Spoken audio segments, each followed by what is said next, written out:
أعوذ بالله من الشيطان الرجيم بسم الله الرحمن الرحيم يريد الله أن يخفف عنكم وخلق الإنسان ضعيفا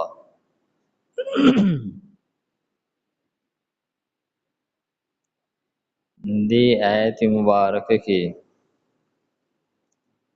د تیر شوي احکاماتو باندې د عمل کولو یو سلورم اهمیت هغه بیانوي. نو فرمای یرید الله تعالی غواړي ان یخفف عنکم چې اسانی راولي پتا سو باندې دین اسلام چې څومره احکامات دي دا ټول آسان دي د انسان د وس مطابق دي او کمزې کې چې هغه د شریعت خلاف مونږ تک کړي دي نو مونږ ځان ته په زور باندې مشکلات مسائل رواجونه او رسمونه داسې جوړ کړي دي چې د هغې بیا ځینې خلک وس لري او ځینې خلک یې وس نه لري. نو معلومه دا شوه چې د شریعت هر حکم دا آسان دی او دا د انسان په زندګۍ کې آسانی راولي په خلاف د غیر شرعي کارونو کې چې هغه تکلیف حرج سیوا کوي. نو فرمایي چې الله تعالی په تاسو باندې آسانی کول غواړي په دې احکاماتو باندې په عمل کولو کې که تاسو زندگی د دغه احکاماتو مطابق تیروي نو تاسو ته به آسانی. وخلق الانسان ضعیفا او پیدا کړل شي د انسان کمزورې.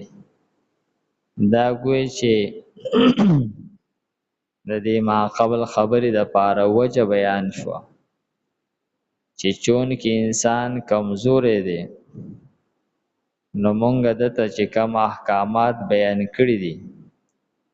دا آسان دي دا به د په زندګۍ کې آسانی راولي او ضعیفا چې دی خلق الانسان ضعیفا انسان کمزورې پیدا کړل شي دی. د دې معنا علامه ابن جوزی رحمه الله په مفردات القرآن کې په محتاج سره کړی ده یعنی انسان محتاج پیدا کړل شي دی ډېر زیات محتاج دی. انسان چې څنګه پیدا شي نو د عورت پټول لپاره با د کپڑے ضرورت دي او دی باغا نرم خوراک کوي نو هغه بدله په خوله کې ورکولې کیږي د خپل بول براز هغه زیت نشي رسوله د کلوی شي نو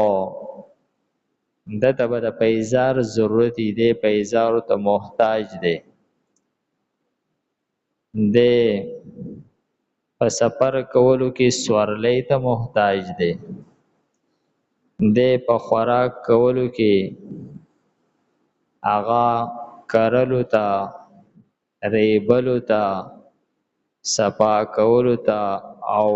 بیا وړه کولو ته د وړه کول نه پس اغېګلو ته د اغېګلو نه پس پیړې کول او پخول دای سره بیا سالن میلا وهل او پای باندې 32 پیری شون وهلو ته دی محتاج دی د په مقابله کې کدا نور حیوانات دي مرغۍ د نو بس هغه دغه د غنم دانه راوالی وای خوري نه پای کې د کرلو ضرورتو نو ته د ریبلو سہجتو نو ته د صفا کولو د وړه کولو څه ضرورتو او نه د غېګلو د پخولو هغه دانې راوغستله وای خوړله د هغې هم ولګه ختم شو د انسان هم ولګه ختم شو د انسان د ولګې د ختمېدو لپاره ډېر غټ پراسیس وشو او دغه مرغۍ د ولګې ختمېدل لپاره هیڅ نو هغې نه دکانداري کړې ده او نه کرونده کړې ده او نه څه مزدوري کړې ده او انسان چې دی د کروندې ته هم محتاج دی د ملازمت ته تجارت ته او هر څه ته محتاج دی د په معاشره کې دا ټول کارونه ضروری دي دا به د یوازې ټول کارونه نشي کولی ځینې به کروندې کوي او ځینې به ملازمتونه کوي او ځینې به تجارت کوي دا به یو سوسایټي دا به یو کمیونټي هغې کې به دا حاجتونه د پورا علاقې د سرګرمیانو د وجې نه پوره کیږي نو څومره چې انسانان په یو علاقه کې سیوا کیږي او خاریه غټیږي دومره به د ضرورت پای کې پوره کیږي او څومره چې دی یوازې کیږي نو دی به دومره د مشکل سره مخ کیږي نو فرمایي چې د انسان په دې خپل زندګۍ تیرولو کې هر څه ته محتاج دی دی به هغه په علاج کولو کې هغه ډاکټرانو ته په کور جوړولو کې ګیلکارانو ته او په هر څه کې به دی هر څه ته محتاجي او د په مقابله کې باقی حیوانات چې دي چې پیدا شي دا سره خپل کپړې دا هغوی دپاره څه د پیزارو ضرورت نه وي د غوا میښې اسونه وغیره دا سره خپل پیزاري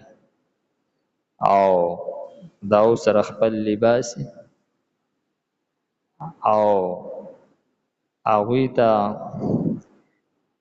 د ځمکه باندې د کېناستو په وخت کې د طلایي یا د کټ څه ضرورت نه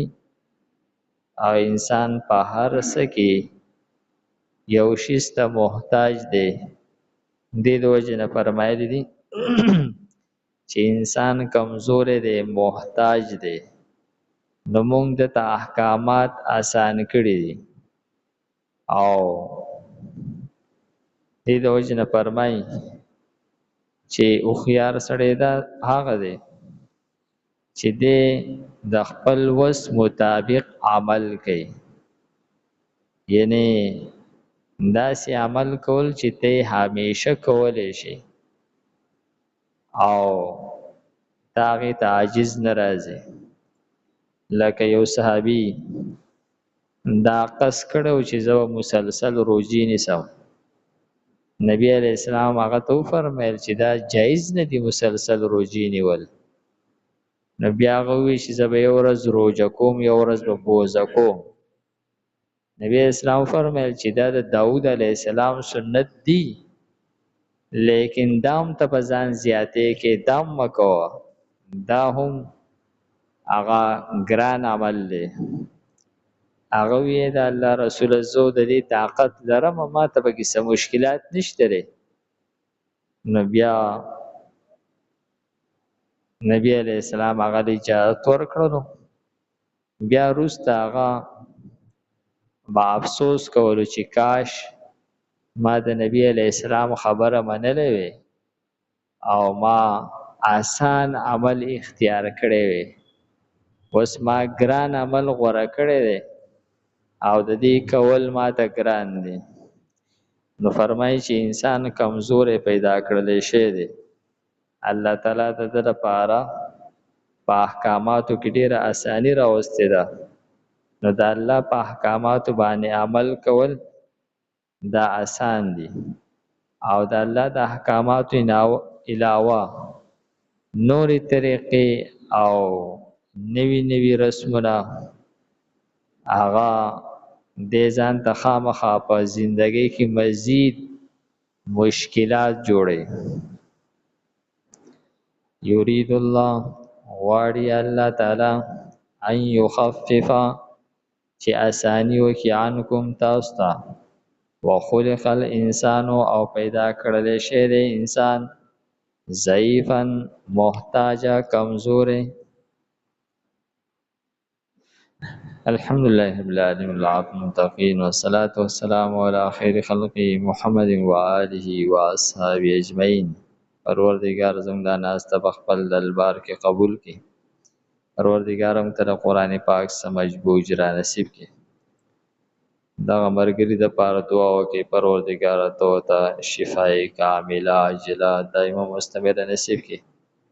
پروردگار دا پریشن د دوی د کامل صحت یابۍ د پاره ذریعہ او سبب وګرځي مزید پروردگار دوی د کړهو نه او پروردگار د تکلیف نه پروردگار دوی ته نجات نصیب کړي صلی الله تعالی علی خیر خلقه محمد و آله و اصحابه اجمعین برحمتک یا ارحم الراحمین